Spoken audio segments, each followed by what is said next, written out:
नमस्कार, आप देख रहे हैं हमारा खास शो 16 आने सच। आपके साथ मैं हूं रवि ठाकुर और बुलेटिन में सबसे पहले शाम 7 बजे की 7 बड़ी खबरें। नजर आए। यहाँ सीएम योगी महिला बास्केटबॉल प्रतियोगिता का उद्घाटन करने पहुंचे थे।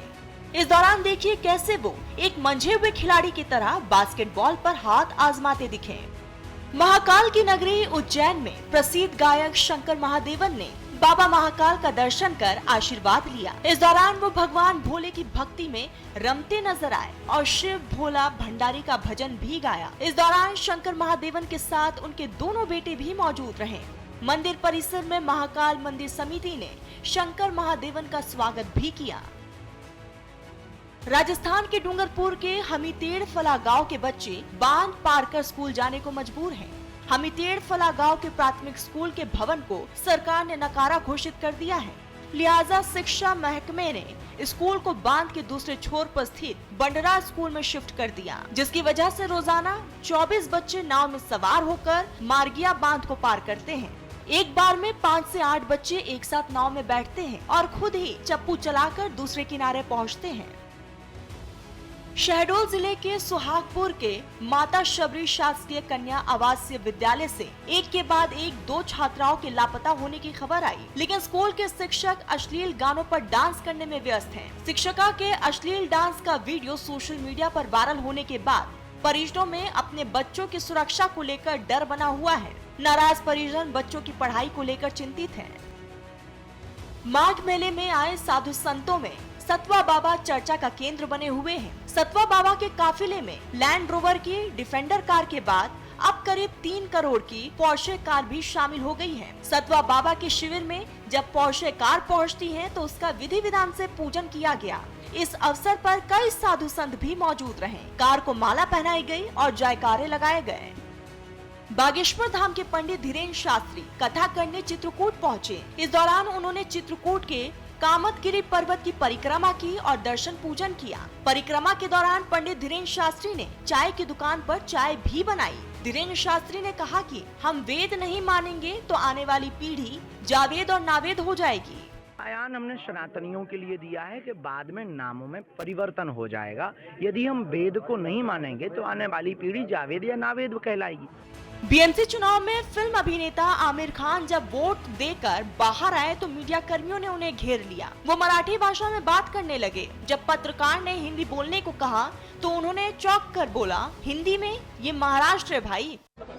तर नक्की या आणि वोट द्या अपना। तो हिंदी में बताइए। हिंदी में ये महाराष्ट्र है भाई। इस बयान के कारण अब आमिर नए विवादों में फंस गए हैं। हिंदी बोलने से हिचकिचाने पर अब लोग सवाल खड़े कर रहे हैं। अमेठी में बांग्लादेशी कपड़े बेचने पर बवाल हो गया है। हिंदू संगठन से जुड़े लोग मेले में हुड़दंग करने लगे और बोले तुरंत इस दुकान को हटाओ।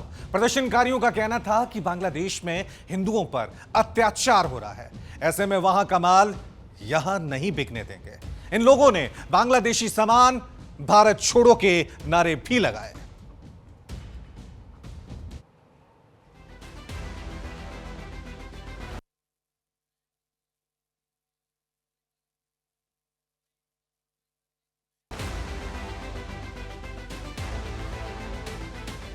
अमेठी महोत्सव में बांग्लादेशी ब्रांड के कपड़े बेचने पर बवाल हो गया। ब्रांड है, सब बांग्लादेश के सामान बेच रहे हैं और ये लोग धड़ल्ले से बेच रहे हैं। ये सब यहाँ रोहिंग्या के रामलीला मैदान में भरमार हो गई है।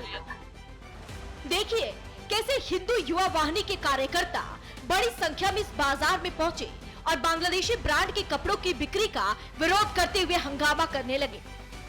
एक नहीं कितने जितने पीस दिखेंगे सब आपको बांग्लादेश के ही पीस दिखेंगे। हिंदू युवा वाहिनी के पदाधिकारियों का आरोप है कि मेले में कुछ दुकानदारों ने कहा कि रामलीला जैसे पवित्र और सांस्कृतिक आयोजन के परिसर में दिखेंगे। कोई नहीं मिलेगा। मेड इन इंडिया कोई मिलेगा ही नहीं, मेड इन पेरिस।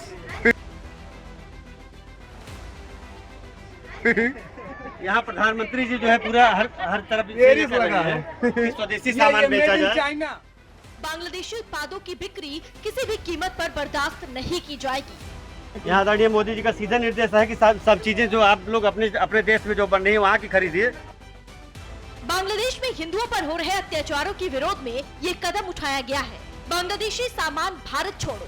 ये देखिए, एक दुकान पे नहीं, जहाँ जाए वही देखिए मेड इन बांग्लादेश के सारे जितने ब्रांड हैं सब। बांग्लादेशी रोहिंग्या भारत छोड़ो के नारे लगाए गए। प्रदर्शनकारियों ने कहा कि ये कपड़े यहाँ आए कैसे। यहाँ सबसे बड़ी न्यूज ये है कि सारे लोगों का आधार कार्ड फोन में है, किसी के पास हाथ में नहीं है। बांग्लादेश में जारी बर्बरता के विरोध मार्च भी निकालने की धमकी दी गई। ये कह रहे हैं हमारे यहाँ बांग्लादेशी ब्रांड नहीं है, देखिए सामने बिक रहा है।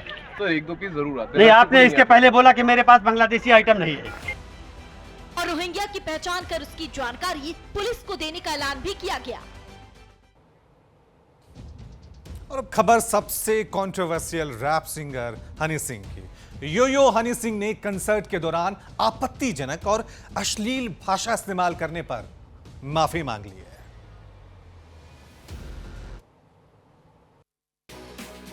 दिल्ली में हाल ही में हुए एक शो में यो हनी सिंह ने आपत्तिजनक और अश्लील भाषा का इस्तेमाल किया, जिसके बाद कुछ संगठनों ने नाराजगी जताई। दिल्ली की ठंड, इसमें ना गाड़ी मजा आता है इतनी ठंड में। गाड़ी दिल्ली की ठंड में।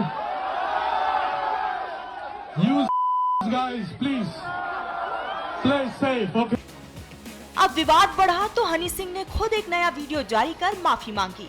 उन्होंने कहा कि उनका मकसद किसी को अपमानित करना नहीं था।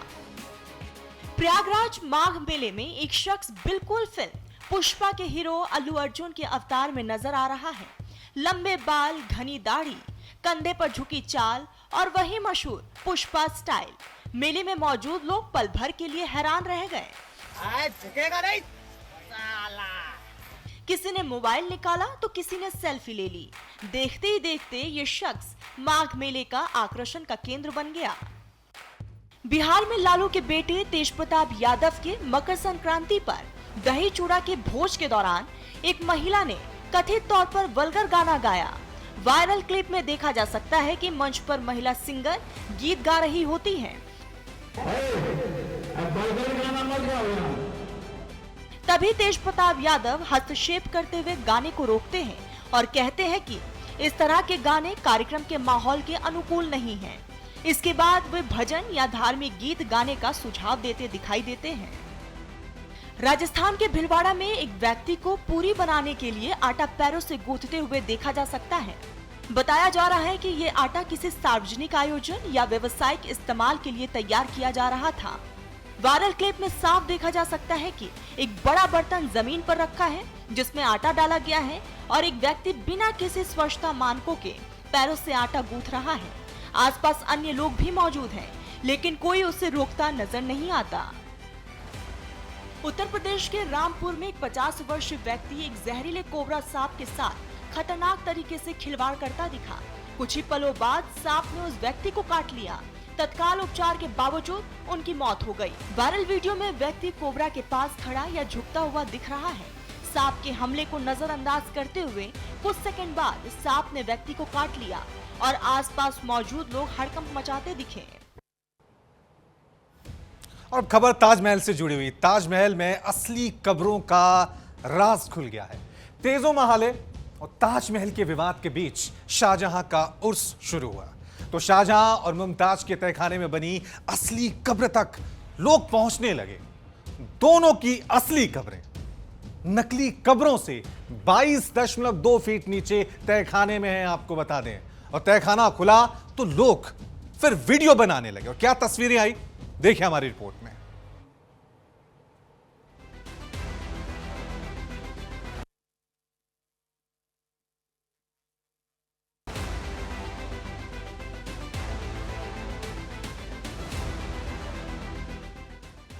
आगरा के ताजमहल में टूरिस्ट शाहजहां मुमताज की प्रेम कहानी को जिन कब्रों को देखकर याद करते हैं, वे असल में नकली है। आज हम आपको असली कब्रें जो गुंबद और नकली कब्रों से 22.2 फीट नीचे तहखाने में है, वो दिखा रहे हैं। यहाँ आने की अनुमति किसी को नहीं है।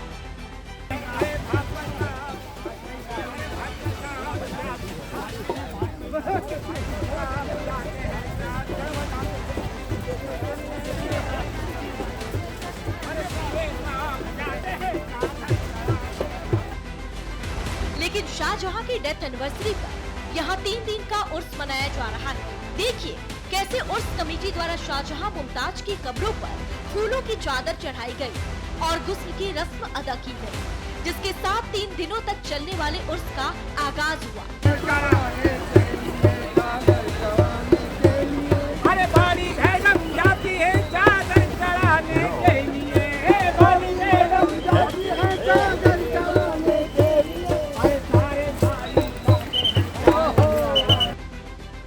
लेकिन इस दौरान नियमों की धज्जियां प्रतिबंध के बावजूद मुख्य गुंबद के अंदर वीडियो ब्लॉग शूट होने लगे।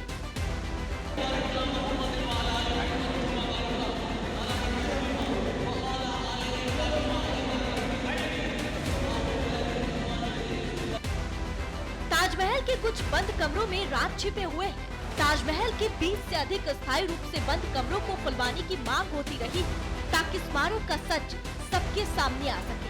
कई दावे यहाँ तक है कि इन कमरों में भगवान शिव की मूर्तियाँ हैं। लोग जानना चाहते हैं कि गुंबद के नीचे और बंद कमरों के पीछे क्या राज है। जिन बंद कमरों को खुलवाने की मांग अक्सर होता है वो मकबरे के भूमिगत चैम्बर में बने हैं। कुछ लोग कहते हैं कि इन कमरों में भगवान शिव की मूर्तियाँ हैं। ये कमरे तहखाने का हिस्सा है। अब कब्रें जो गुंबद और नकली कब्रों से 22.2 फीट नीचे तहखाने में है, इनका वीडियो सामने आया तो हर कोई हैरान है।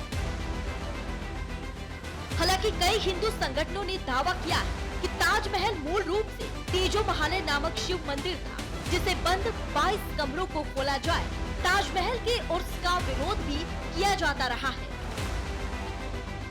खैर, ताजमहल दुनिया के 7 अजूबों में शामिल है, जिसे देखने हर साल लाखों लोग आगरा आते हैं।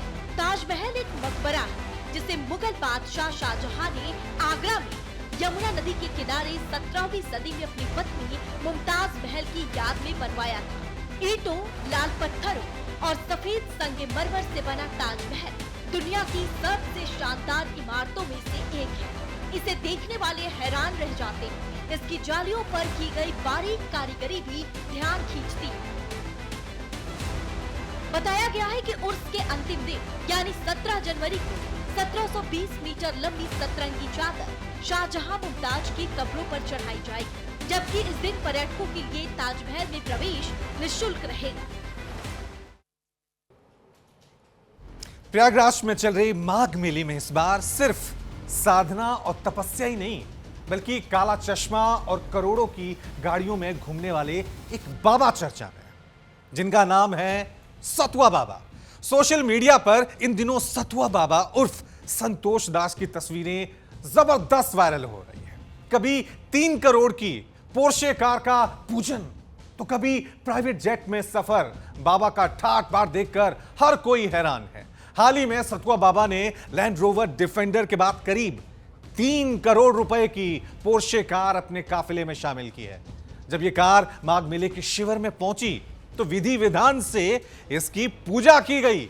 इस दौरान आलोचकों को जवाब देते हुए बाबा कह रहे हैं, जिन्हें बाबाओं की गाड़ियों से जलन है वे सनातन के नहीं पाकिस्तान के हैं। और ये विवाद, ये जो बयान था, ये विवाद का विषय भी बन गया था। उन्होंने कहा कि सनातन अब शास्त्र और शस्त्र के साथ रफ्तार वाला भी है, और साफ कह दिया कि सनातन की रफ्तार रोकने वालों को इन गाड़ियों की रफ्तार से कुचल दिया जाएगा। सतुआ बाबा की ताकत का अंदाजा इसी से लगाया जा सकता है कि उन्हें सीएम योगी के करीबियों में गिना जाता है। हाल ही में जब सीएम योगी ने संगम में डुबकी लगाई तब सतुआ बाबा उनके साथ थे। इतना ही नहीं, दिसंबर 2025 में प्रयागराज के कलेक्टर मनीष कुमार वर्मा का एक वीडियो वायरल हुआ था, जिसमें वो बाबा के आश्रम में चूल्हे पर रोटियां सेकते हुए नजर आए थे।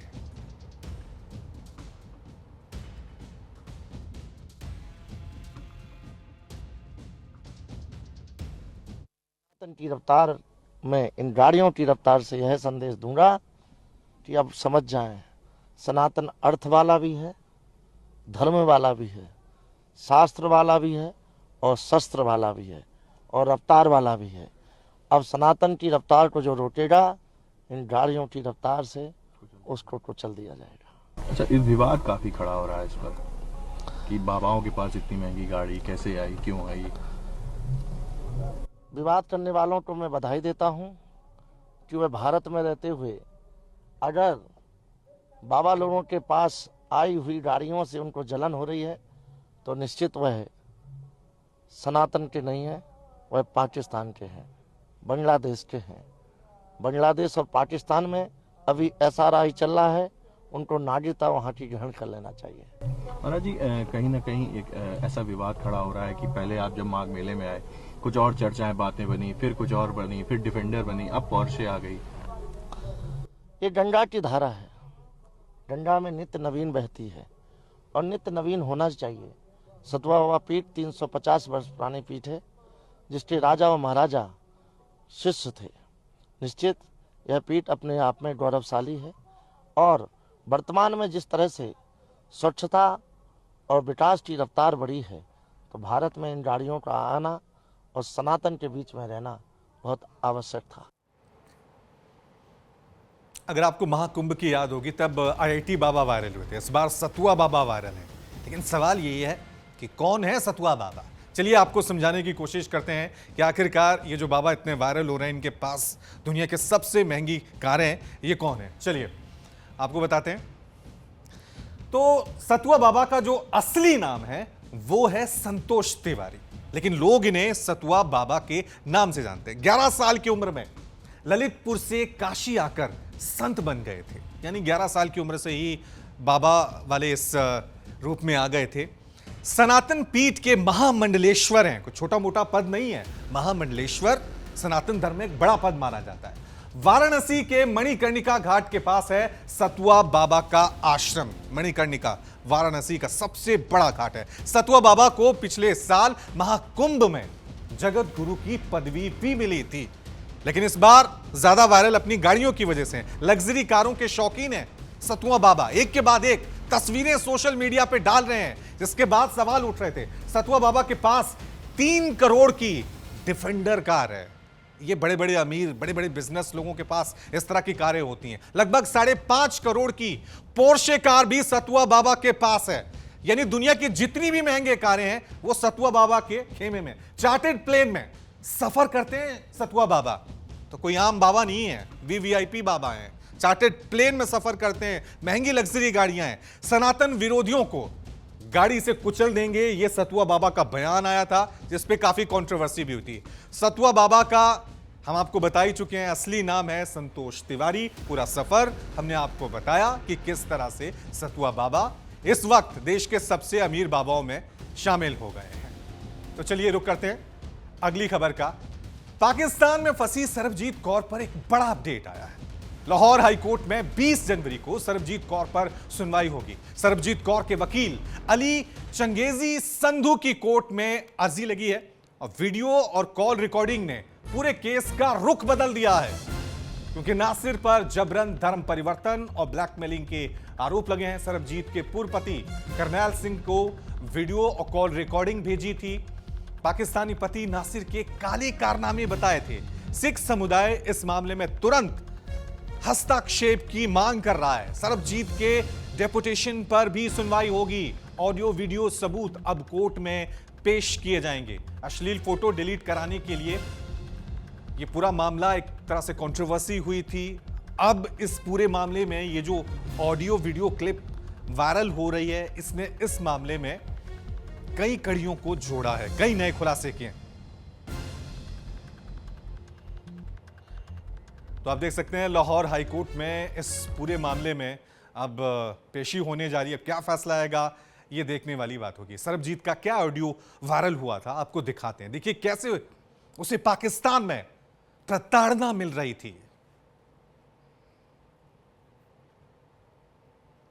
ਮੈਨੂੰ ਨਾ ਦੇ ਦੇ ਕਹਿ ਲਿਆ ਮੈਂ ਤੈਨੂੰ ਪਤਾ ਕਿ ਮੈਂ ਦਵਾਈ ਖਾ ਲਈ ਸੀ ਮੈਂ ਦੁਬਾਰਾ ਫਿਰ ਦਵਾਈ ਖਾ ਲੈਣੀ ਆ ਮੈਨੂੰ ਤੰਗ ਪਰੇਸ਼ਾਨ ਨਾ ਕਰੀ ਨਾ ਮੈਨੂੰ ਦੁਖੀ ਕਰੀ ਨਾ ਮੈਨੂੰ ਮਾਰੀ ਨਹੀਂ ਨਹੀਂ ਕਦੇ ਵੀ ਨਹੀਂ ਹੋਊਗਾ ਮੈਂ ਇਥੋਂ ਆਪ ਗੱਲ ਸੁਣ ਦੇਖ ਲੈ ਮੈਂ ਤੇਰਾ ਘਰ ਬਣਾਇਆ ਮੈਂ ਤੇਰੀ ਬਣ ਕੇ ਰਹੀ ਮੈਂ ਤੇਰੀ ਕੋਠੀਆਂ ਮਹਿਲ ਬਣਾਏ ਵੇਖ ਲੈ ਗੁਰੂ ਨਾਨਕ ਦੀ ਸਹੁੰ ਖਾਨਾ ਵਾ ਮੈਂ ਗੁਰੂ ਨਾਨਕ ਵੇਖ ਮੈਂ ਗੁਰੂ ਨਾਨਕ ਦੀ ਸਹੁੰ ਖਾਨਾ ਮੈਂ ਤੈਨੂੰ ਕੁਛ ਵੀ ਨਹੀਂ ਕਹੂੰਗਾ ਤੂੰ ਆ ਜਾ ਮੈਂ ਵੀ ਆ ਚੱਲਿਆ ਉੱਥੇ अच्छा जो बच्चे भी कह दो कि तेरी मां बड़ी दुखी है अपनी मां नू कबूल करो मैं बड़ी दुखी हो गई है चल कोई नहीं हुण जो गलती होनी सी होगी छड्ड इन्हां नू ਦੂਗੀ ਮੈਨੂੰ ਧੋਖੇ ਨਾਲ ਇਹਦੀ ਘਰ ਵਾਲੀ ਲੈ ਕੇ ਗਈ ਸੀਗੀ। ਉਹਨਾਂ ਦੀ ਗੱਲਾਂ ਨੂੰ ਤੂੰ ਛੱਡ ਹੁਣ। ਤੇਰੇ ਨਾਲ ਕੋਈ ਮਾਰਕੁੱਟ ਕੀਤੀ ਇਹਨਾਂ ਨੇ? ਤੈਨੂੰ ਪਰੇਸ਼ਾਨ ਤਾਂ ਨਹੀਂ ਕਰਦਾ? ਕੋਈ ਕਹਿੰਦਾ ਤਾਂ ਨਹੀਂ ਕੁਛ? ਪਰੇਸ਼ਾਨ ਤਾਂ ਕਰਦੇ, ਦੁਖੀ ਬੜੀ ਆ ਮੈਂ। ਤੂੰ ਨਾ ਮੇਰਾ ਹੁਣ ਜੀ ਨਹੀਂ ਲੱਗਦਾ ਮੇਰੇ ਬੱਚਿਆਂ ਤੋਂ ਬਿਨਾਂ। ਮੁੰਡਾ ਬੜੇ ਪਰੇਸ਼ਾਨ ਆ, ਸਾਰਾ ਪਰਿਵਾਰ ਰੋਣ ਡਿਆ ਪਿੱਛੇ। ਬੱਚੇ ਤੋਂ ਬਿਨਾਂ ਰਹਿਣਾ ਮੇਰੇ ਚਾਲ ਹੋ ਕੇ ਨਾ, ਉਹਨੇ ਬੱਚਿਆਂ ਦੀ ਜਾਣਾ। ਤੇਰਾ ਭਰਾ ਕਿ ਬੱਚੇ ਪਾਲੇ ਸੀ, ਤੇਰਾ ਭਰਾ ਰੋ ਰੋ ਅੰਨਾ ਹੋ ਗਿਆ ਪਿੱਛੇ। ਤੇਰੀ ਭਰਜਾਈ ਕੋਲ ਜਾਣਾ ਮੈਂ ਪਤਾ ਮੈਂ ਨਹੀਂ ਸਰਦਾਰ ਦੀ ਇੰਨੇ ਪੈਸੇ ਦੀ ਮਾਲਕ ਮੈਂ ਰੁਪਈਏ ਨੂੰ ਤਰਸਦੇ ਪਈ ਆ। ਮੇਰੇ ਕੋਲ ਤੁਸੀਂ ਵੀਡੀਓ ਕਾਲ ਕਰੋ, ਮੈਂ ਕੋਟੀ ਵੀ ਨਹੀਂ ਹੈਗੀ, ਮੇਰੇ ਕੋਲ ਬੂਟ ਵੀ ਨਹੀਂ ਹੈਗੇ। ਨਹੀਂ ਤੇ ਤੇਰੇ ਕੋਲ ਸੋਨਾ ਹੈਗਾ ਜਿਹੜਾ ਪਾਇਆ ਸੀ ਚੈਨ? ਚੈਨ ਮੇਰੇ ਕੋਲ ਹੈਗੀ, ਟੋਪਸ ਚੈਨ ਹੈਗੀ ਮੇਰੇ ਕੋਲ। ਤੂੰ ਨਾ ਗੁਰਦੁਆਰਾ ਜਿਹੜਾ ਨਹੀਂ, ਗੁਰਦੁਆਰਾ ਚ ਨਨਕਾਣਾ ਸਾਹਿਬ, ਇੰਨੀ ਸਰਦਾਰ ਦੀ ਮੈਂ ਕਰੋੜਾਂ रुपए लोगों को देनी। वहीं उत्तर प्रदेश के प्रतापगढ़ के कुंडा थाना के सराय गोपाल होलपुर के निवासी मर्चेंट नेवी के चीफ ऑफिसर अनिल कुमार सिंह को ईरान में हिरासत में लिया गया है। घटना के बाद से उनके परिवार में चिंता का माहौल है। परिजनों की माने तो अनिल कुमार सिंह दुबई की प्राइम टैंकर्स LLC कंपनी के जहाज MT वैलिएंट रोवर पर चीफ ऑफिसर के रूप में कार्यरत थे। 8 दिसंबर 2025 को ईरानी अधिकारियों ने इस जहाज को जब्त कर लिया था। उस समय जहाज पर कुल 18 क्रू सदस्य सवार थे, जिनमें से 15 भारतीय नागरिक थे। इसके बाद 6 जनवरी 2026 को अनिल कुमार सिंह सहित 12 क्रू सदस्यों को हिरासत में लेकर जेल भेज दिया गया था। बाकी 6 क्रू सदस्य अभी भी जहाज पर मौजूद हैं। अनिल कुमार सिंह के बेटे ऋतुराज सिंह ने विदेश मंत्रालय को एक लेटर लिखकर अपने पिता की सुरक्षित रिहाई के लिए हस्तक्षेप की मांग की है। अनिल सिंह के बेटे ऋतुराज ने अपने पत्र में जिक्र किया है कि पिता को जेल भेजे जाने के बाद से परिवार उनसे कोई संपर्क नहीं कर पा रहा है। उनकी सेहत, मौजूदा स्थिति और कानूनी हालात के बारे में कोई आधिकारिक जानकारी प्राप्त नहीं हुई है। अनिल कुमार सिंह की पत्नी गायत्री सिंह ने एक वीडियो जारी किया है। प्रधानमंत्री नरेंद्र मोदी और विदेश मंत्री डॉक्टर S जयशंकर से मदद की अपील भी की है। तो जाहिर सी बात है, परिवार वालों को चिंता होगी। ईरान की जेल में बंद हैं नेवी ऑफिसर और परिवार उनकी स्वदेश वापसी की गुहार लगा रहा है।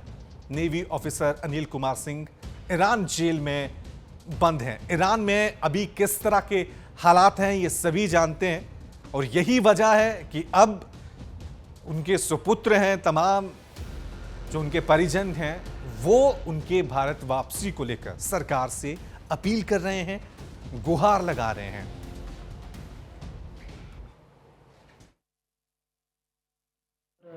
आठ दिसंबर 2025 को मेरे हस्बैंड का जहाज़ ईरान वालों ने किडनैप किया। 1 महीना तक उन लोग को जहाज में रखे। उसके बाद 6 जनवरी 2026 को 12 लोगों को किसी बहाने से बोले आप ले चलते हैं। उन लोगों को ले गए, जेल में डाल दिए 12 लोग को, और 6 लोग जो है शिप पे अनबोर्ड हैं। और ईरान वालों ने गलत तरीके से इल्ज़ाम लगाए हैं कि इनके जहाज़ में डीजल का स्मगलिंग चल रहा था, जो कि सरासर एकदम गलत है। चलिए आपको सिलसिलेवार इस पूरे मामले को समझाने की कोशिश करते हैं। ग्राफिक्स के जरिए पॉइंट बाय पॉइंट समझाने की बात करते हैं कि किस तरह से पूरा मामला हुआ था। नेवी ऑफिसर अनिल कुमार सिंह जो ईरान जेल में बंद हैं। चलिए, नेवी ऑफिसर हैं अनिल कुमार सिंह जो अभी ईरान जेल में बंद है, और उनके परिवार वाले लगातार उनके स्वदेश वापसी के लिए सरकार से डिमांड करें। परिजनों ने सरकार से मदद की गुहार भी लगाई। उन्होंने उनके जो सुपुत्र हैं उन्होंने प्रधानमंत्री मोदी को, विदेश मंत्री को लेटर भी लिखा है। जाहिर सी बात है अब सरकार क्या एक्शन लेती है देखने वाली बात होगी। लेकिन दुबई की MT वैलिएंट रोवर जहाज में अनिल सिंह तैनात थे, जहां से इनको किडनैप किया गया था। 8 दिसंबर 2025 को ईरानी अधिकारियों ने जहाज को जब्त कर लिया था, और ईरान में अभी किस तरह के हालात हैं ये सभी जानते हैं। 8 दिसंबर 2025 को, अभी जनवरी चल रहा है, जहाज पर कुल 18 क्रू सदस्य सवार थे, यानी अनिल सिंह के साथ और भी सदस्य इस जहाज में कुल मौजूद थे। 18 क्रू सदस्यों में 15 भारतीय नागरिक थे। 6 जनवरी 2026 को 12 क्रू सदस्यों को हिरासत में ले लिया गया था, और जहाज के 12 क्रू सदस्यों में शामिल थे प्रतापगढ़ के अनिल सिंह। बाकी 6 क्रू सदस्य जहाज पर ही हैं। मौजूद अनिल कुमार के बेटे ने विदेश मंत्रालय से इसको लेकर गुहार भी लगाई है कि पिता की सुरक्षित वापसी हो और सरकार से इस मामले में हस्तक्षेप की मांग भी की है। पत्नी ने पीएम मोदी, विदेश मंत्री एस जयशंकर से मदद की अपील की। जाहिर सी बात है, क्योंकि ईरान में अभी जिस तरह के हालात चल रहे हैं तो परिवार वाले चिंतित हैं। दूसरी तरफ भारत सरकार की तरफ से तमाम जो भारतीय ईरान में फंसे हुए हैं उनके रेस्क्यू ऑपरेशन को लेकर भी कवायद शुरू कर दी है, रजिस्ट्रेशन शुरू हो गए। इस मामले में क्या एक्शन लेगी, ये देखने वाली बात होगी। चलिए रुक करते हैं अगली बड़ी खबर का। वहीं गाजियाबाद के डीएलएफ क्षेत्र में रहने वाले केतन मेहता भी ईरान की जेल में बंद है। केतन मर्चेंट नेवी में सेकंड इंजीनियर है। अपने समुद्री जहाज को दुबई से लेकर ईरान जा रहे थे, तभी ईरानी रेवोल्यूशन फोर्स के गार्डों में उनकी शिप के साथ करीब 16 और कर्मचारियों को हिरासत में ले लिया। इसके बाद केतन के परिवार ने भी सरकार से मदद की गुहार लगाई है। न्यूज इंडिया के साथ खास बातचीत में केतन मेहता की मां रजनी मेहता ने बताया कि उनके बेटे से जब अंतिम बार बात हुई थी तब वो दुबई से ईरान के लिए अपना शिप लेकर निकल रहा था, लेकिन काफी समय तक संपर्क ना होने के बाद एक दिन शिप के कप्तान के भाई ने केतन मेहता के परिवार से संपर्क किया और बताया कि ईरान के रेवोल्यूशन गार्डों ने उनके शिप केतन मेहता सहित 16 क्रू मेंबर को हिरासत में ले लिया है। खबर मिलते ही परिवार पे दुखों का पहाड़ टूट पड़ा। परिवार का इकलौता बेटा वो भी उस देश में फंस गया है जहां जंग किसी भी वक्त शुरू हो सकती है। मां हाथों में बेटे की तस्वीर लेकर बस गेट पर टकटकी लगाए देख रही है, अपने बेटे का लौटने का इंतजार कर रही है। तो अनिल सिंह की कहानी हो या केतन मेहता की कहानी हो, दोनों कहानियों में अब सरकार से अपील की जा रही है, मांग की जा रही है, क्योंकि अभी जो ईरान में हालात हैं वहां पर कभी भी जंग हो सकता है, विद्रोह हो सकता है, गृह युद्ध शुरू हो सकता है। अमेरिकन बेड़ा लगातार ईरान की तरफ बढ़ रहा है और जंग की सुगबुगाहट हर पल तेजी से बढ़ती जा रही है। रजनी जी, आखिरी बार कब बात हुई थी आपकी? मेरी 31 दिसंबर को हुई थी। क्या बोला था उन्होंने? उन्होंने कहा था मेरा साइन ऑफ होने वाला है, 6 महीने हो गए और मैं घर आने वाला हूँ। फिर उसके बाद फोन आया है कि मम्मी मेरी जगह पे कोई लड़का आया नहीं है, जब आ जाएगा तब होगी मेरी छुट्टी। तब उस वक्त कहाँ थे वो शायद दुबई में थे। दुबई में थे? हाँ जी। उसके बाद कोई संपर्क आपका हुआ? नहीं हुआ। फिर उसके बाद आपको कैसे पता लगा कि वो ईरानी फोर्सेस के कब्जे में है? वो कैप्टन के भाई से पता लगा। कैप्टन के भाई से। तो आपने संपर्क करा था, आपको कॉल आई थी कोई? नहीं, कॉल आई थी। कॉल आई थी तो उन्होंने क्या बताया? क्या उन्होंने बताया था कि ये हमारी शिप पकड़ी गई है इधर ईरान में और हमारे भाई का फोन आया था, तो उन्होंने बताया था कि घर पे बता देना सबके। तो अभी जिस प्रकार से उनको वहाँ फोर्सेस ने कब्जे में लिया हुआ है, कोई आपकी तरफ से कोई प्रतिक्रिया या कोई सरकार से कोई आश्वासन मिला हो कि हाँ जी तैयारियां करी जा रही हैं, प्रक्रिया अमल में है? ये डाला तो है सरकार के लिए, और पूरी बात तो मुझे भी नहीं पता, मेरे हस्बैंड को। कंपनी से कोई संपर्क हुआ आपका? नहीं, कंपनी से कुछ नहीं हुआ। मैंने फोन किया भी था वहाँ पे, उन्होंने फोन उठाया नहीं। लगभग कितने लोग बताए उनके साथ? उन्होंने बताए हैं अभी 10 बताए हैं शायद। 10 लोग बताए हैं। तो जिस प्रकार यूक्रेन की जंग में भारतीयों को सुरक्षित हिंदुस्तान सरकार लेकर आई थी, तो विश्वास है जल्दी आपका बेटा? हाँ, हमें विश्वास है मोदी जी के ऊपर कि वो छुड़वा के जरूर लाएंगे। भारत सरकार जो कोशिशें कर रही है कि ईरान में फंसे हुए सभी नागरिकों को जल्द से जल्द सुरक्षित भारत लेकर आए। न्यूज इंडिया के लिए गाजियाबाद से कपिल मेहरा की।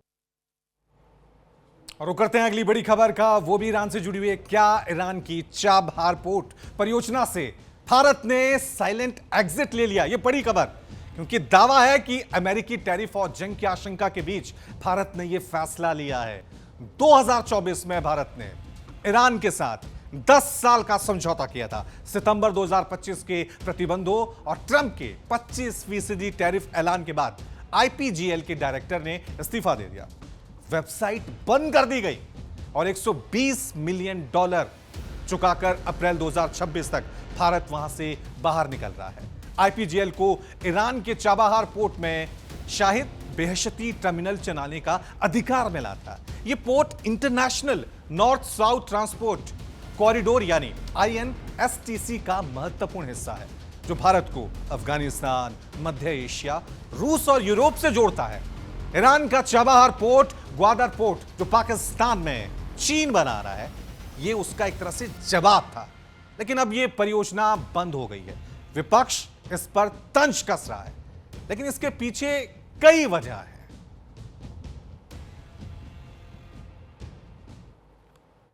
कि आपको पता है 28 अक्टूबर 2025 को यूएस के ट्रेजरी विभाग ने एक चिट्ठी जारी की थी हम लोगों को। उस चिट्ठी में उसमें अनकंडीशनल सैंक्शंस वेवर की बारे में जानकारी थी और ये जो अनकंडीशनल वेवर है, जो सैंक्शन वेवर हमको मिला है, आपको पता है जैसे कि वो 26 अप्रैल 2026 तक वैध है। हम इस व्यवस्था पर काम करने के लिए यूएस पक्ष के साथ बातचीत कर रहे हैं।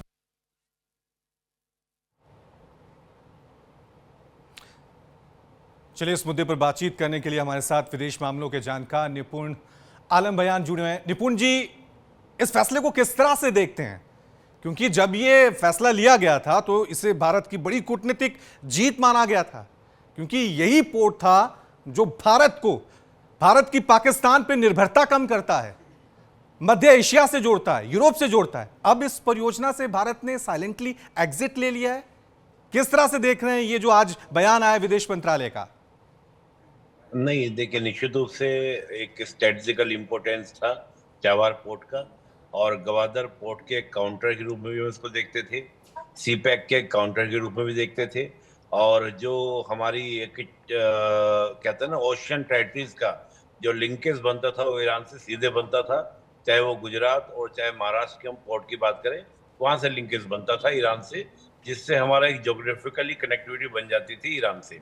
और ये बहुत विस्तार भी होता था। इससे हम देखें कि आपका आशबागात करार हुए थे हमारे, जिसके थ्रू हम लोग यूरोप तक, रशिया तक जाने की ईरान से हमारी योजनाएं थी। वो सब कहीं ना कहीं अभी एक तरह से मान सकते हैं आप कि ठंडे बस्ते में चली गई।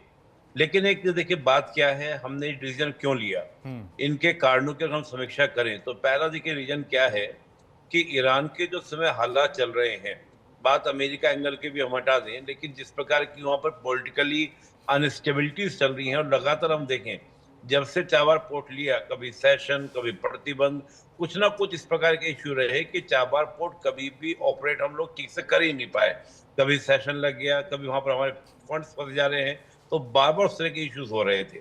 एक तो मुझे लगता है कि उसको एक आप सोचिएगा कि एक सोची समझिए एक स्ट्रेटजी के तहत कि भाई वहाँ पर पैसा फंसाना क्या होगा आपका, वेस्ट ना हो जाए, क्योंकि अगर वहाँ पर कूप हो जाता है, सरकार बदल जाती है, तख्ता पलट जैसी स्थिति बन जाती है, तो फिर क्या होगा, सारा पैसा जो और भी लगेगा वो ठंडे बस्ते में चला जाएगा, यानी कि उसको निकालना भारी पड़ जाएगा। लेकिन निपुण जी, ये आप कह सकते हैं कि हमारा नुकसान वहां पे हो रहा है, लेकिन जब इस योजना की शुरुआत हुई थी, भारत सरकार ने तय किया था हम वहां पे इन्वेस्ट करेंगे। अब जब इतने $1 मिलियन भारत के वहां पे निवेश हो चुके हैं, वो एक बड़ा नुकसान नहीं होगा? तो स्ट्रेटेजिक तौर पर भारत की छवि भी तो ना, कि अमेरिका ने ये कहा कि हम इतना टैरिफ लगा देंगे, ये कर देंगे, उसके बाद आप बैकफुट पे जा रहे हैं। नहीं, बिल्कुल, देखिए आप बिल्कुल सही बात कह रहे हैं, लेकिन देखिए जैसे मैं थोड़ा सा इसको 2-3 बातें आपको बताऊंगा। एक आपने सुना होगा iMac, India middle east economical corridor. जब से उस कॉन्सेप्ट को हम लोग को लेकर आए, और लेकर आने के बाद से क्या हुआ कि ईरान का इंपोर्टेंस उतना ज्यादा नहीं रहा। और देखिए आज ईरान के साथ हमारा अगर आप ट्रेड भी देखेंगे, इसके अलावा ऑयल का भी देखेंगे, तो उतना नहीं है, लगातार आपका डाउन हुआ है, गिरा है। और उस गिरने की वजह क्या है कि हमारी जो इस समय रिलेशनशिप चल रही है वो ज़्यादातर मिडिल ईस्ट कंट्रीज, चाहे वो हम सऊदी की बात करें, यूएई की बात करें, कतर की बात करें, हमारी उनसे ज़्यादा क्या चल रही है, आपका संबंध बन रहे हैं। और आईमैक जब हम बात करते हैं तो वो आईमैक जो है वो ओमान के थ्रू आपको क्या मिलता है, पास मिलता है, जो कहीं ना कहीं ईरान का ऑटोमेटिकली काउंटर हो जाता है। तो ये बात सही है आप जो कह रहे हैं कि हमारे बहुत सारे फंड्स वहां पर क्या होंगे, वेस्ट हो जाएंगे, निश्चित रूप से। लेकिन एक बात कही जाती है कि अगर फ्लड आ गया है तो ज्यादा नुकसान से बचाने से अच्छा है कि जो कम नुकसान में अपने आप को समेट लिया जाए, वो ज्यादा बेटर है। और देखिए इंटरनेशनल रिलेशन में एक बात कही जाती है कि नथिंग इज द परमानेंट, यहाँ कोई चीज स्थायी नहीं होती, आपको समय के हिसाब से अपनी स्ट्रेटजीज को चेंज करना पड़ता है। आज हम देख रहे हैं कि अमेरिका हो या गल्फ के और कंट्रीज हो, उनके साथ अगर हम संबंधों को तनाव लेते हैं तो उसका नुकसान हमें कितना हो सकता है। और दूसरी बड़ी बात क्या है कि ईरान आज एक अनस्टेबिलिटी के दौर में चला गया है। अब उस अनस्टेबिलिटी के दौर में आप ज्यादा ईरान के ऊपर डिपेंडेंसी बनाएंगे, ईरान में कभी भी कोप की स्थिति है, आप सोचिए भारतीयों को वहां से निकाल रहे हैं बाहर, इसका मतलब यही है कि ईरान की स्थिति जो है वो बड़ी डावाडोल है। और ऐसे क्योस की स्थिति में आपके इन्वेस्टमेंट वैसे भी जीरो हो जाने हैं। और देखिए जब ये डील हुई थी चाबार पोर्ट को लेकर, तब के हालात अलग थे, आज के हालात अलग हैं। तो मुझे लगता है कि देखिए इंटरनेशनल रिलेशंस में कई बार क्या होता है कि आपको एज मिल जाता है, कई बार आपको पीछे हटना पड़ता है। और कहा जाता है ना कि शेर 2 कदम पीछे हटता है तो उसका मतलब ये नहीं कि शेर हार गया, वो कुछ बड़ी छलांग लगाना चाह रहा है। ठीक है, ठीक तो है। अभी देखिए भारत, ये ठीक है, ये अपनी अपनी दृष्टिकोण है कि सिर्फ पीछे भाग गया, लेकिन आप किस तरह से देखेंगे इसको? ये अमेरिका का दबाव था टैरिफ वाला, क्योंकि टैरिफ वाली अभी भी वो कंट्रोवर्सी खत्म नहीं हुई है, या फिर ईरान में अभी जो परिस्थितियां बनी हैं, कभी भी वहां पे गृह युद्ध छिड़ सकता है, कभी भी कह रहे हैं कि अमेरिका कभी भी अटैक कर सकता है, ये उसका सबसे ज्यादा इंपैक्ट है। क्योंकि सवाल तो पूछे जाएंगे ना, क्योंकि आप इस परियोजना में कई मिलियन डॉलर निवेश कर चुके थे, आप इसकी तारीफ कर रहे थे कि नहीं हम अब यूरोप से जुड़ जाएंगे, पाकिस्तान से हमारी निर्भरता जो है कम हो जाएगी अगर ये पोर्ट तैयार हो जाएगा तो। देखिए आश्वागाद करार जो हुए थे वो 2017 में आपके हुए थे। उस करार के बाद से लेके चाबार पोर्ट को लेकर अभी तक बहुत ज्यादा आपका डेवलपमेंट नहीं हो पाया था। तो मुझे लगता है कि सरकार ने सोचा, और अभी जो हालात है, देखिए ईरान के ऊपर तो पहले से दबाव चल रहा है भारत के ऊपर कि ईरान से जो भी खरीदेगा बहुत सारे देशों को। उसके बाद भी आपको याद होगा जब बाइडेन गवर्नमेंट थी तो बाइडेन गवर्नमेंट ने बकायदा भारत को छूट दी थी और देशों की छूट को मना कर दिया था। लेकिन आज वर्तमान जो हालात है, उन हालातों को देखते हुए मुझे लगता है कि उनका ज्यादा प्रेशर है, उनका ज्यादा दबाव है कि स्थिति कभी भी वहां पे क्या हो सकती है, डैमेज हो सकती है, स्थिति वहां कभी बदल सकती है। अमेरिका के दबाव को अगर हम माने तो अमेरिका के दबाव तो रशिया के साथ भी है। और आप सोचिए, देखिए ईरान के साथ हमारा जो ट्रेड था 2020 से पहले आप देखिए, वो आप देखिए लगातार सिंक हुआ है, बहुत ज्यादा आपका कम हो चुका है। तो मैं ये नहीं मानूंगा कि अमेरिका का दबाव, ठीक है हम मान सकते हैं कि अमेरिका का एक प्रभाव हो सकता है, अमेरिका का एक इम्पैक्ट हो सकता है, और अमेरिका के साथ जो हम लोग पैक्स सिलिका आपने सुना होगा, हम उसकी ओर बढ़ रहे हैं, वो हमारी ज्यादा बड़ी नीड है। तो मुझे लगता है कि कई बार क्या होता है कि अंतर्राष्ट्रीय संबंधों में भी हमें कुछ समझौते करने पड़ते हैं, कुछ कहते हैं ना, कुछ बैक्स लेने पड़ते हैं ताकि हम लोग आगे की भविष्य की बड़ी योजनाओं पे काम कर सके। हमारे लिए आज जो आपका रेयर अर्थ मिनरल्स हैं या मटेरियल्स हैं वो ज्यादा इंपॉर्टेंट है ताकि हम चीप बना पाए, क्योंकि उससे हमारी ज्यादा लाभ होगा। तेल तो हमें किसी से मिल जाएगा, ईरान से हमें क्या मिल रहा है? ईरान से तेल के अलावा, गैस के अलावा कुछ मिलेगा नहीं, जबकि वो चीज हम और से और जगह से अवेलेबल हो रहे हैं। लेकिन तो मुझे निपुण जी ईरान वो कंट्री थी जब भी हम उससे तेल खरीदते थे उसी की करेंसी में खरीदते थे और इंडियन करेंसी में खरीदते थे, और अमेरिका हमेशा दबाव बना रहा है कुछ भी खरीदिए डॉलर में खरीदिए, उसे पता है कि डॉलर की वैल्यू कम हो रही है। एक ऐसे समय में ये डिसीजन किस तरह से देखेंगे आप? नहीं, बिल्कुल सही बात आपने कही। और देखिए ब्रिक्स करेंसी को लेकर और इस समय जो अमेरिका का पूरा एटीट्यूड है वो डॉलर की एक जो मोनोपोली है उसको मेंटेन करने को लेकर ही है। लेकिन देखिए आपने रशिया के साथ में रूबल रुपीज में व्यापार किया, आज रशिया ये कह रहा है कि मेरे पास में बहुत सारा रुपया इकट्ठा हो गया है, मैं उसको क्या करूं, कहाँ दूं। आज वो उसके लिए परेशान रशिया हो रहा है। देखिए अभी क्या होगा कि अंतर्राष्ट्रीय राजनीति में जिस प्रकार की स्थिति चल रही है उस तरह की स्थिति में भारत जैसी जो ग्रोइंग इकोनॉमी है, जो 8.2% की ग्रोइंग रेट पर चल रही है, तो मुझे लगता है कि उसको थोड़ा सा अगर आपका झुकना भी उसको कहेंगे तो मैं इसको गलत नहीं मानूंगा। मैं ये मानूंगा कि हमें अभी टोटल 2047 पर फोकस करना है और उसके लिए अगर थोड़ा बहुत हमको बैक भी लेना पड़ेगा, थोड़ा झुकना भी पड़ेगा, तो उसमें कोई मैं मानता हूँ बुराई नहीं मैं मानता हूँ। क्योंकि अभी हमारा जो पैक सिलिका जो है मुझे वो ज्यादा इंपॉर्टेंट लग रहा है in the comparison of the Iran. देखिए ईरान के नेबर आप देखिए, जो आप मैप भी देख रहे हैं, मानचित्र भी देख रहे हैं, तो ओमान तो हमें काउंटर करने के लिए मिल जा रहा है। हम अपने चाहे वो गुजरात पोर्ट से बात करें, महाराष्ट्र पोर्ट से बात करें, हम ओमान से एंट्री कर जाएंगे। और मुझे लगता है कि ईरान से निकलने के बाद ओमान हमारे लिए ज्यादा डिपेंडेंसी वाला हो जाएगा या ज्यादा हमारे बेटर रिलेशन ओमान से बनेंगे, क्योंकि कहीं ना कहीं गल्फ कंट्रीज में ईरान को लेकर आप देखते हैं कि एक टेंशन भी रहता है। तो मुझे लगता है कि आज के दौर में सऊदी, कतर, यूएई, ओमान ऐसे कंट्रीज के साथ हमारे रिलेशन, क्योंकि आप ये भी देखेंगे कि सऊदी और पाकिस्तान ये नजदीक आ रहे हैं। यूएई भी कह रहा है कि जैसा समझौता पाकिस्तान ने सऊदी के साथ किया है हमारे साथ भी हम लोग करें। उधर टर्की भी आ रहा है। तो मैं मानता हूँ कई सारे ऐसे स्टेप्स हैं जिनको कैलकुलेटेड होकर हमने एनालिसिस किया होगा और उस एनालिसिस के बाद हमने डिसीजन लिया होगा। तो देखिए चीजें, अब वो बात सही है कि हम पहले तारीफ कर रहे थे, आज हम लोग इससे बैक ले रहे हैं, वो बात सही है आपकी, क्योंकि एक जनरल व्यू यही आएगा। लेकिन जब हम पॉलिसी मेकर्स को देखते हैं तो बहुत सारी चीजें कैलकुलेशंस होती हैं, कैलकुलेट्स होते हैं, उनके बाद डिसीजंस लेने पड़ते हैं। तो मैं समझता हूँ कि सरकार ने बहुत समझ के ही ये बात डिसीजन लिया होगा। बिल्कुल, मुझे भी यही समझ में आ रहा है। इंटरनेशनल रिलेशन में कुछ भी स्थायी नहीं होता है। लेकिन एक सवाल तो निपुण जी जरूर पूछा जाएगा। ये वही देश है जिसके अंदर जब डोनाल्ड ट्रंप चुनाव लड़ रहे थे, पूजा पाठ हो रही थी, उनकी जीत की कामना की जा रही थी। आज अगर भारत कि साग पे किसी ने सबसे ज्यादा बट्टा लगाया है। बहुत सारे मामलों में, चाहे चवार का मामला ले लीजिए आप, हमें बैकफुट पे आना पड़ रहा है। टैरिफ के मामले में अभी तक कोई सोल्यूशन नहीं निकला है। ये अपने आप में कई तरह के सवाल हैं, अनसुलझे सवाल हैं जिनके जवाब नहीं मिले हैं। आप हमारे साथ बने रहिए। एक और बड़ी खबर अपने दर्शकों को बता दे, अमेरिकी राजदूत की ईरान को चेतावनी, सीधी चेतावनी दी गई है कि ट्रंप बातें नहीं करते हैं, एक्शन लेते हैं। ईरान का जवाब भी आ गया कि हमला किया तो हम छोड़ेंगे नहीं। तो जुबानी जंग अमेरिका और ईरान के बीच शुरू हो गई है। एक तरफ कहा है डोनाल्ड ट्रंप बातें नहीं करते हैं, एक्शन लेते हैं, और दूसरी तरफ ईरान ने भी जवाब दे दिया कि आपने हमें छेड़ा तो हम छोड़ेंगे नहीं। अभी ईरान में जिस तरह के हालात बने हुए हैं, सबकी निगाहें टिकी हुई हैं कि इन हालातों में अमेरिका ईरान में क्या एक्शन लेता है, क्योंकि डोनाल्ड ट्रंप के काफी तल्ख बयान सामने आ गए हैं कि वॉरशिप रवाना कर दी गई है ईरान की तरफ। तो क्या ईरान और अमेरिका के बीच कभी भी जंग शुरू हो सकती है, और ये जंग क्या विश्व युद्ध में बदल सकती है? क्योंकि ये जो बयान सामने आ रहे हैं, चाहे अमेरिकी राष्ट्रपति डोनाल्ड ट्रंप का ले लीजिए, अमेरिकी राजदूत का ले लीजिए, जिसमें वो कह रहे हैं कि ट्रंप जो है वो बातें नहीं करते हैं, वो सीधा एक्शन लेते हैं। निपुण विदेश मामलों के जानकार हमारे साथ बने हुए हैं। निपुण, हम देख रहे हैं कि जुबानी जंग, चाहे ईरान की तरफ से रिएक्शन ले लें, चाहे अमेरिका की तरफ से रिएक्शन ले लें, क्या वाकई में ये माने अभी जो हालात बने हुए हैं वहां पे अमेरिका अटैक कर सकता है? देखिए, दो बातें यहाँ पर हैं।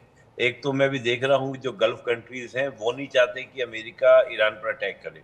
वो बात अलग है कि सऊदी ईरान में अपनी तनी रहती है और दोनों ही इस एरिया में अपना डोमिनेंस चाहते हैं। लेकिन अगर अमेरिका यहाँ पर अटैक करता है तो एक क्योस बनेगा, सिविल वॉर भी हो सकता है, और स्थिति जब आपकी अनस्टेबिलिटी आएगी तो उसका इम्पैक्ट पूरा ऑयल इकोनॉमी पर पड़ेगा और इन कंट्रीज के अपने इंटरेस्ट में पड़ेगा। तो इन कंट्रीज का अमेरिका के ऊपर दबाव है कि प्लीज ईरान पर अटैक ना करें। लेकिन ईरान के अंदर जिस प्रकार के हैवी प्रोटेस्ट हो रहे हैं और इस रशिया यूक्रेन के वॉर में उलझा हुआ है, तो मैं समझता हूं कि ये अमेरिका के लिए गोल्डन अपॉर्चुनिटी है, इसको अमेरिका चूकना नहीं चाहेगा।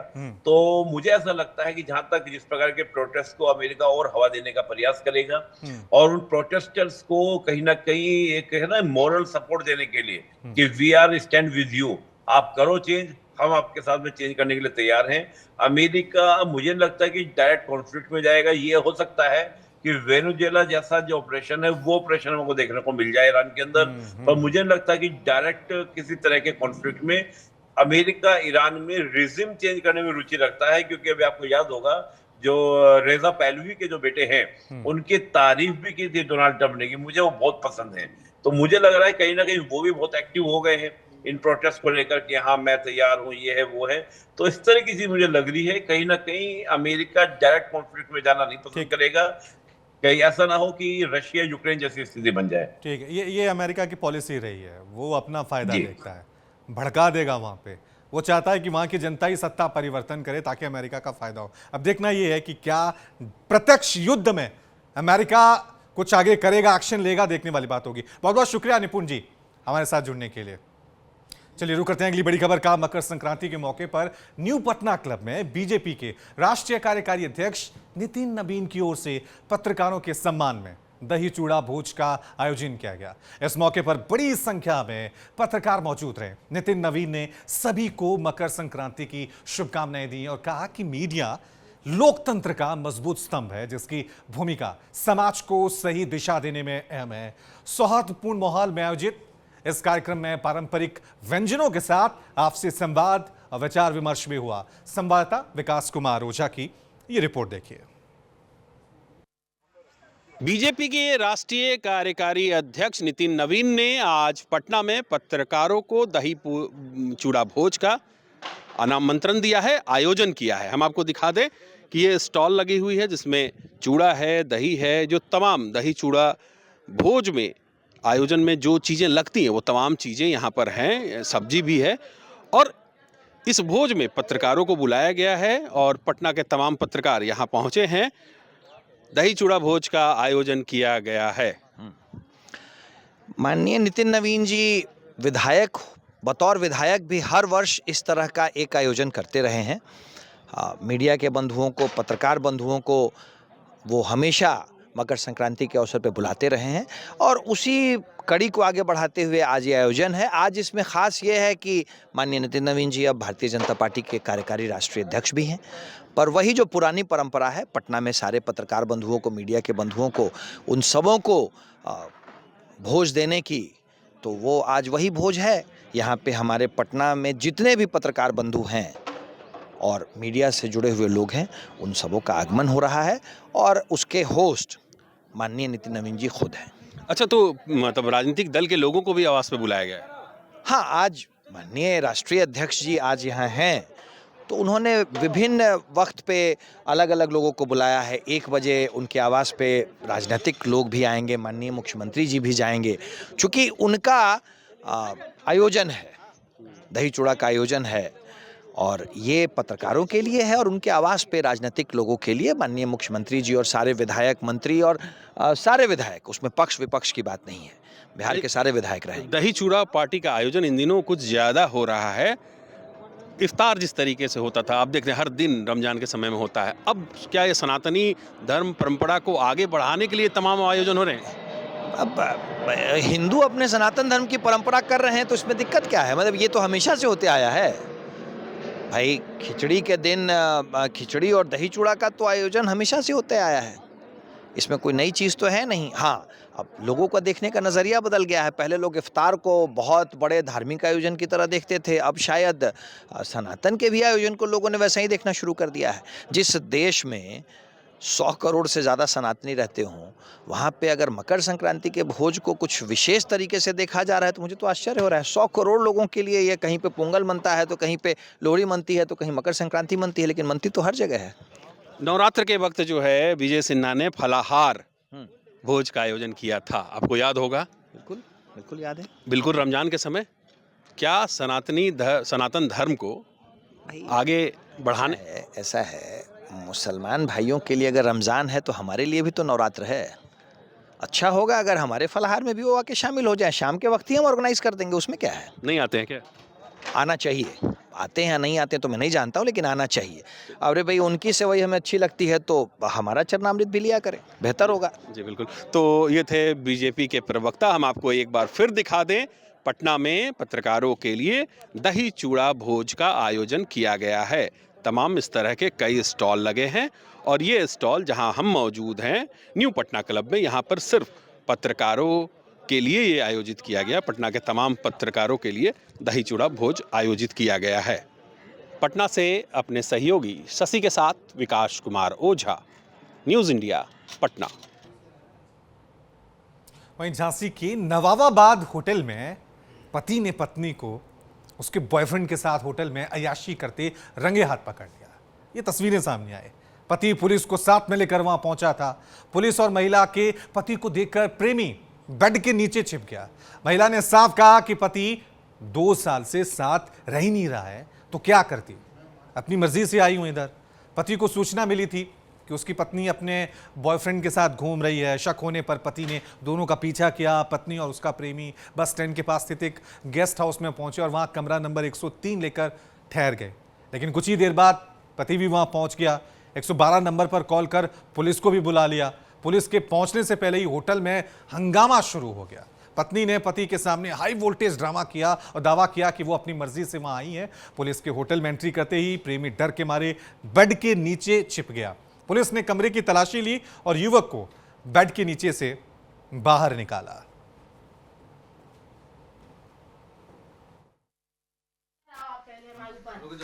यहाँ ऊपर का है। हाँ, आप ही बताओ। अच्छा, हम आईडी मांगे आपसे, बोले कि हम आईडी होते रहे उसकी। हमने आपसे मांगी आईडी किसकी थी? कजिया देगा संग। कहाँ ये लड़का, कहाँ जी? ये कौन है? नेजोल। नेजोल बुलाओ उसको। आने वाला क्या है? भगा नहीं रही ना, तुम वहीं बैठो। हम इससे आईडी मांगा पहले। तमाशा काय को कर रहा? इधर आ जाओ नीचे। अरे आधार कार्ड अपना कहाँ दे पाई? बता रहा, वीडियो बना लूं। वीडियो ये बताओ, ये कौन है तुम्हारे? ये हमारा हस्बैंड। वहीं गुजरात के बनासकांठा में कुकर में ब्लास्ट हुआ है। कुकर में दाल पकाने के बाद प्रेशर की वजह से अचानक ब्लास्ट हो गया। किचन में जोरदार धमाका हुआ जिससे छत की टाइलें और किचन के बर्तन बिखर गए। ब्लास्ट के दौरान किचन में काम कर रहे वॉलंटियर्स को बचा लिया गया। खिचड़ी हाउस बुजुर्गों और बेसहारा लोगों के लिए एक फूड सेंटर है जहां पर यह पूरी घटना हुई है। ब्लास्ट की आवाज सुनकर आसपास के लोग भी दौड़कर वहां पर पहुंचे और ये बड़ी सावधान और सतर्क करने वाली खबरें हैं। अमूमन ऐसी घटनाएं किचन के अंदर देखने को मिलती हैं, इसलिए थोड़ी सी सावधानी जब भी आप खाना बनाएं प्रेशर कुकर में तो थोड़ा सा सतर्क रहें, सावधान रहें और ध्यान रखें, क्योंकि एक छोटी सी गलती कहीं ना कहीं किसी की जिंदगी ले सकती है। तो आज हमारे शो में अभी के लिए इतना ही। एक छोटा सा ब्रेक ले रहे हैं, फौरन हाजिर होंगे। देखते रहिए न्यूज़ इंडिया।